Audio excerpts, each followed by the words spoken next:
presented by Ridhan Music.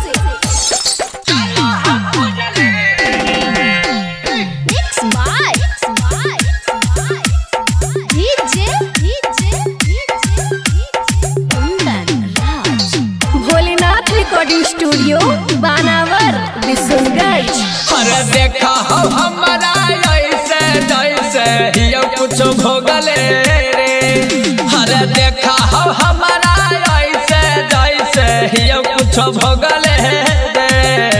हले के बढ़निया मलवा के मैया चला हो खोजले रे। हले लेके बढ़निया मलवा के मैया चला हो खोजले रे। घुमल फिरल सगरो हमारा तुहे हौरो कले रे। घुमल फिरल सगरो हमारा तुहे हौरो कले रे। हले के बढ़निया मलवा के मैया चला हो खोजले रे। हरे लेके बढ़निया मलवा के मैया चला हो खोजले रे। DJ Kundan Raj. DJ Kundan Raj. Chiri.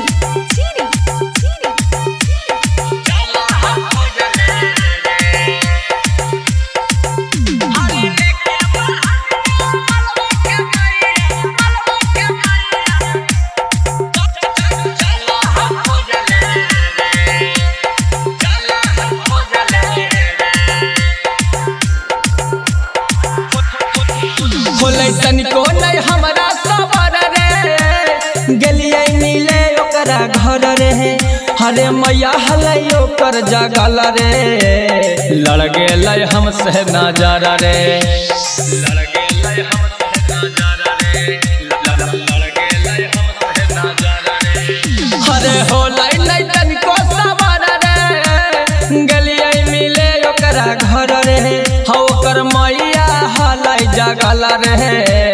लड़ गेलै हमसे नजर रे। ओकर मैया हलै जगल रे। लड़ गेलै हमसे नजर रे।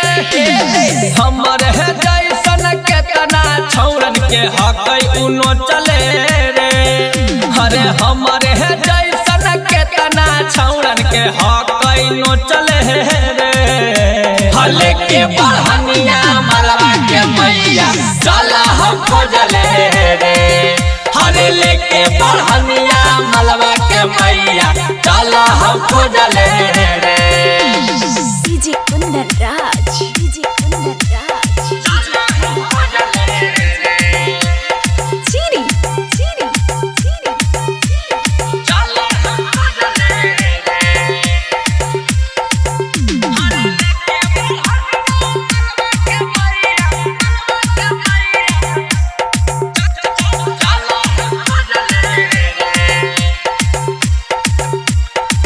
Bholenath recording studio Banawar Bishanganj. जब जब हमरा देखो कहो तोरा नहीं छोड़ाबो। जहिया आईनी बेटा हमर गलिया में फेंकी के ऐटा माथा फोड़बो। फेंकी के ऐटा माथा फोड़बो। फेंकी के ऐटा माथा फोड़बो। जब जब हमरा देखो कहो तोरा नहीं छोड़बो। जहिया आईनी बेटा हमर गलिया में मारी के माथा हम फोड़बो। जहिया आईनी बेटा हमर गलिया में मारी के माथा फोड़बो। रे राइटर रवि रह हरदम फेरा में वो करे रे।